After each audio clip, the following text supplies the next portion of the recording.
નમસ્કાર, હું નીતિન પટેલ. તમે જોઈ રહ્યા છો સમાચાર મેં આગળ ન્યૂઝ. હવે જોઈએ આજના સમાચાર. વારાહી તાલુકો જિલ્લો પાટણના કોરડા ગામના હુસેનભાઈ કુરેશી સિપાહીની કરોડો રૂપિયાની ખેતીની જમીન અણદાભાઈ આહિરે પચાવી કબજો કર્યો. મૂળ કોરડા ગામના વતની હુસેનભાઈ પોતાના બાપ દાદાની ખેતીની જમીન વાવી પોતાનું ગુજરાન ચલાવતા હતા, ત્યારે અણદાભાઈ આહિર નામના માથાભારે શખ્સે હુસેનભાઈની ખેતીની જમીન ઉપર ગેરકાયદેસર કબજો કરી જો આ ખેતરમાં પ્રવેશ કરશો તો તમારું મર્ડર થઈ જશે તેવી ધમકી આપી હતી. આ બાબતે હુસેનભાઈએ પાટણ કલેક્ટરને અરજી આપતા પાટણ કલેક્ટર ઓફિસથી અરજી વારાહી મામલતદાર ઓફિસમાં ફોરવર્ડ થતા વારાહી મામલતદાર પ્રજાપતિ સાહેબે હુસેનભાઈને ફોન કરી તેઓની અરજી અનુસંધાનમાં લેખિત જવાબ આપવા વારાહી મામલતદાર કચેરી ખાતે બોલાવ્યા હતા. ત્યારે હુસેનભાઈએ તેમના ધર્મપત્ની તેમજ તેમની દીકરીએ પોતાની આપવીતી સમાચાર મેં આગળ ન્યૂઝમાં જણાવ્યું હતું. શું નામ તમારું? હુસેનભાઈ અબરામભાઈ કુરેશી. તમારું વતન? કોયડા. કોરડા તાલુકો? સાતલપુર. હાલ ક્યાં રહો છો? જોટાણા. અહીંયા આજે વારાહી મામલતદાર ઓફિસમાં શું કામે આવ્યા હતા? એ મારી જમીન એક ભાઈએ લઈ લીધી છે એટલા માટે. કઈ જગ્યાએ જમીન છે તમારી? જમીન કોયડા. બરાબર. કોને લીધી છે? શું નામ છે? અડદાભાઈ કરશનભાઈ આયર. હાલ એ જમીન ઉપર કબજો કોનો છે? અડદાભાઈ કરશનભાઈ આયર. અને 7/12 એ જમીનમાં નામ કોનું છે? મારું હુસેનભાઈ અબરામભાઈ કુરેશી. તો આ બાબતે તમે કોઈ કાર્યવાહી કલેક્ટર સાહેબને અરજી કરી? હા જી, અરજી કરેલી. કઈ તારીખે કરી? એ કરેલી 22/4/2025. હાજી. બરાબર. અને એનો કોઈ પ્રત્યુત્તર આવ્યો? ના, કોઈ નહીં. બરાબર. હાલે સંદેશો એટલો આવ્યો કે વારી મામલતદાર સાહેબે જવાબ બોલાયા હતા. મામલતદાર સાહેબનો રૂબરૂ પેલા મોબાઈલમાં જવાબ આવ્યો કે તમારે જવાબ દેવા વારે આવવું પડશે. તમે તમારી જમીન ઉપર જાતે ગયેલા છો? હા, જાતે ગયેલા. હા, તો અત્યારે કોણ વાવે છે? અડદાભાઈ કરશનભાઈ આયર. તમે કેમ વાવતા નથી? એ કે તમારું કઈ છે જ નહીં. એટલે એ લોકો તમારી સામે દાદાગીરી કરે? દાદાગીરી નહીં, મારી નાખવાની ધમકી. ગમે એટલી વાર આયા મારી નાખવાની ધમકી. બેન આપનું? મુમતાજ બેન. આખું નામ? બરાબર. તમારું મૂળ વતન? કોરડા. તમારી જમીનનો શું વિવાદ છે? અમારી જમીન લઈ લીધી છે. કોને લઈ લીધી છે? અણદાભાઈ કરશનભાઈ. કેટલા વર્ષથી? 10 વર્ષથી. 10 વર્ષથી. તો તમે આ બાબતે પોલીસમાં કે કલેક્ટરમાં કે સરકારમાં કોઈ રજૂઆત કરી? કરેલી. તો શું કહ્યું તમને? અરજી લખી દીધી. અરજી લખી છે. તો તમે તમારી જમીન વાવવા જાઓ તો તમને એ લોકો કઈ ધમકી આપે છે? મારી નાખવાની ધમકી. હવે આગળ શું કરવા માંગો તમે? અમારી પાછી જમીન આલે. તમારું? કુરેશી રૂબીનાબેન હુસેનભાઈ. આ હુસેનભાઈ જે આ જમીનનો વિવાદ ચાલે છે કોરડાનો, એ તમારું શું થાય? પિતા. તમારા પિતા થાય. આ તમારી જમીન ઉપર તમે ગયેલા છો? હા. તો એ જમીન જેને કબજો લીધો દાદાગીરી કરે છે? હા. તો મારા પપ્પાને મારવાની ધમકી આપે છે. બરાબર.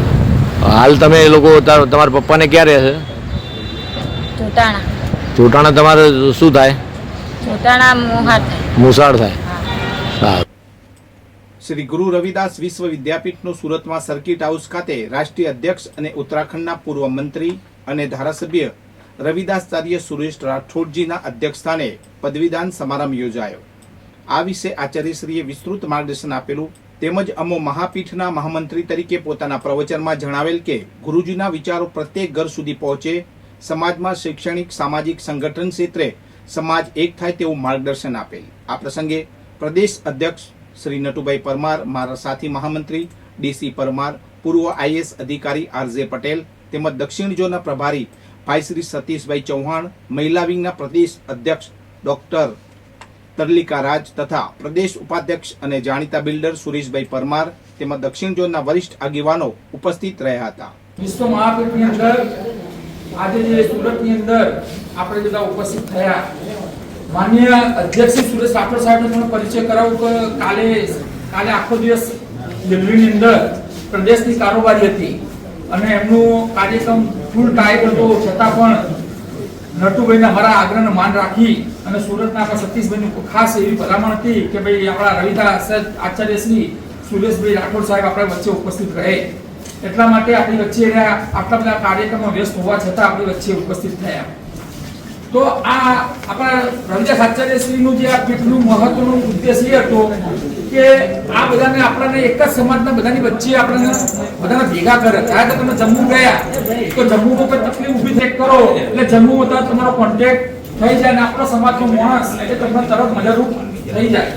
ગુરુજી આપણે ગુજરાતમાં આપણે જોઈએ કોઈ દિલ્હીથી કોઈ વ્યક્તિને તકલીફ પડી અને સુરતનો કોઈ પ્રશ્ન ઊભો થયો તો તરત એનું સોલ્યુશન આવી જાય. પાટણના 22 કેન્દ્રમાં 15,062 વિદ્યાર્થીઓની પરીક્ષા લેવાઈ હતી, જેમાં પાટણ 83.29, સિદ્ધપુર 81.8, રાધનપુર 78.49, ચાણસ્મા 72.11, કોઈટા 72.82, વાયડ 51.19, ધીણોજ 92.83, હારીજ 93.93, શંખેશ્વર 70.13, વારાઈ 74.67, શમી 79.8, બાલીસણા 85.64, સાંતલપુર 70.86, વડાવલી 97.22, કુવરા 86.86, કાકોસી 68.14, ભીલવાન 85.24, ચવેલી 95.74, ડેર 90.56, સરિયાદ 56.56, કુણઘેર 87.17, રણુજ 85.79 પરિણામ જાહેર થયું હતું, જેમાં ચવેલી સેન્ટરનું સૌથી વધુ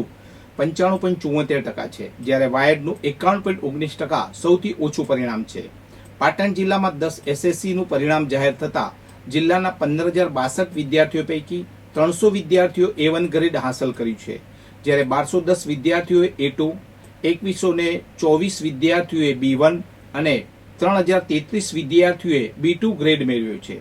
3244 વિદ્યાર્થીઓએ C1 અને 1719 વિદ્યાર્થીઓએ C2 ગ્રેડ મેળવ્યો છે, જ્યારે 128 વિદ્યાર્થીઓએ D ગ્રેડ મેળવ્યો છે. કચ્છમાં ભારત પાકિસ્તાન સરહદ નજીક ખાવડા પાસે ધ્રોબરાણા ગામમાં એક શંકાસ્પદ ઉડતી વસ્તુ હાઈ ટેન્શન પાવર લાઇન સાથે અથડાતા વિસ્ફોટ થયો હતો. આ ઘટના સવારે 6 વાગ્યા પહેલા બની હતી. વાયુસેના આ મામલાની તપાસ કરી રહી છે, સાથે જ સુરક્ષા એજન્સીઓ સતર્ક થઈ ગઈ છે. શંકાસ્પદ ઉડતી વસ્તુ સરહદ પારથી આવી હતી કે નહીં તેની કોઈ પુષ્ટિ થઈ શકી નથી.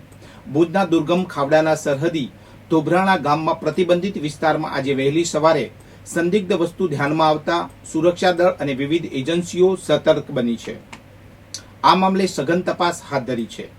અમદાવાદમાં ભારે પવન સાથે કમોસમી વરસાદની આગાહી હવામાન વિભાગ દ્વારા કરવામાં આવી હતી, છતાં પણ મ્યુનિસિપલ કોર્પોરેશન તંત્ર દ્વારા કોઈ આગતરું આયોજન કરવામાં ન આવતા લોકોને હાલાકીનો સામનો કરવો પડ્યો હતો. વરસાદ બંધ થયાના 24 કલાક બાદ પણ શહેરના ડી કેબિન વિસ્તારમાં આવેલો રેલવે અંડરપાસ પાણીથી ભરેલો છે. મ્યુનિસિપલ કોર્પોરેશનના વોટર અને એસટીપી વિભાગના અધિકારી દ્વારા વરુણ પંપ એટલે કે પાણી કાઢવાનું પંપ મૂકીને પાણી નિકાલની કામગીરી કરવામાં આવી રહી હોવાના દાવા કરવામાં આવ્યા હતા. આજે બીજા દિવસે પણ દાવા પોકળ સાબિત થયા અને પાણી ભરેલું જોવા મળ્યું હતું. ઊંઝાના ભવાનીપુરા ગામમાં 25 માર્ચના રોજ થયેલી એક ખેડૂતની હત્યાના કેસમાં પોલીસ તપાસ ધીમી ગતિએ આગળ વધી રહી છે. આ મામલે ગ્રામજનો અને ઠાકોર સમાજના અગ્રણીઓએ ઊંઝા મામલતદારને આવેદનપત્ર સુપરત કર્યું છે. ભવાનીપુરા ગામના 50 વર્ષીય અમરતજી મણાજી ઠાકોર ભાગે જમીન લઈને ખેતી કરતા હતા. 25 માર્ચના રોજ કોઈ અજાણ્યા શખ્સે તેમના ગળાના ભાગે તીક્ષ્ણ હથિયાર વડે હુમલો કરી તેમની હત્યા કરી હતી. આ અંગે ઉનાવા પોલીસ સ્ટેશનમાં ફરિયાદ નોંધાવવામાં આવી હતી. 1.5 મહિના વીતવા છતાં પોલીસે હજુ સુધી કોઈ આરોપીની ધરપકડ કરી નથી. ગ્રામજનોએ ચેતવણી આપી છે કે જો આગામી 10 દિવસમાં યોગ્ય તપાસ કરી ચાર્જશીટ રજૂ કરવામાં નહીં આવે તો તેઓ ગાંધી ચિંધ્યા માર્ગે આંદોલન કરશે. વધુ સમાચાર માટે જોતા રહો સમાચાર મેં આગે ન્યૂઝ. નમસ્કાર.